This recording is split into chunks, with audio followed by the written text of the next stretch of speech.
we cooked up a few trade ideas that maybe could get the deal done. Obviously, it can't just be one for one because salary doesn't match. So first up, we've got the Suns receiving Victor Oladipo and Max Strus, and the Heat receiving Jae Crowder and a 2023 first-round pick.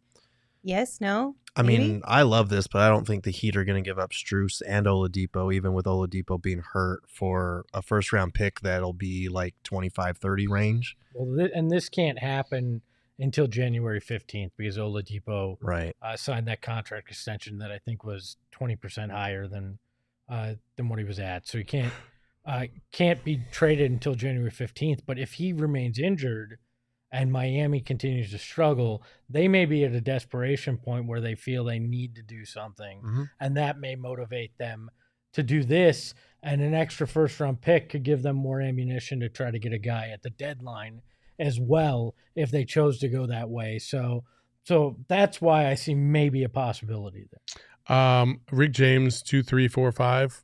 I think he nails it best.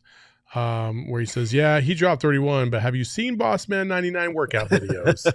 I True. have. Very true. Black and white. Didn't he tell us that he's in the best shape of his life? He is in the best shape of his life. Like, sometimes you should just believe he is in poolside shape. Hey guys, I'm in the best shape of my life. Yes. Hell yeah. One of these things is not Healthy like living. the other one. I like this trade. If they could pull it off, that'd be great. I'm not a big Oladipo fan. I don't see how he would fit here with the Suns. I don't feel like he does any one particular thing anymore that's very good. I think he's just kind of a mid-level player now. So you're making this trade for Strus and what he brings to the table. So I like it. I will say, back in the day, Oladipo used to crush when you had him on your team in fantasy basketball. He was the best. Yeah. Anyway, we do have one additional trade. This one has the Suns receiving Duncan Robinson and Max Strus, and the Heat receiving Jae Crowder and Dario Saric. This is a complete help Miami get out of salary cap hell move. Yeah. This one I think is more realistic than I think if you're the one. Suns, you'd probably want a pick in return as well. Maybe, but just because you're taking on kids, so. You're taking on Duncan Robinson's salary for a longer projected time than what Jae Crowder is still on the books for. You need some type of assurance that you can at least try to build this team in some way, shape, or form with some assets if you're going to be hamstrung by the cap. And you would be hamstrung by the cap if you brought on Duncan Robinson's contract. So yeah, that's a tough one because I wouldn't see Miami being willing to give up a pick just to get Jay, and even with getting Duncan Robinson's, I think it's remaining 4 years left. 4 years, 16.9 mil. Yeah, I think that's his annual. Year, but I said mil. Yeah. Oh, you said 4 years, 16.9 years. He was saying 4 years.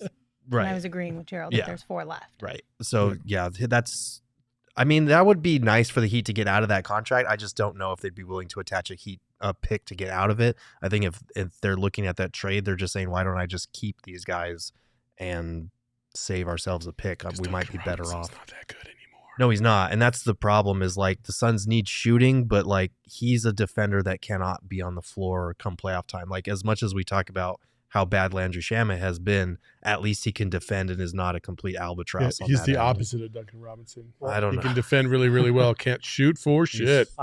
Landry shoots so well when the Suns are up. Don't even.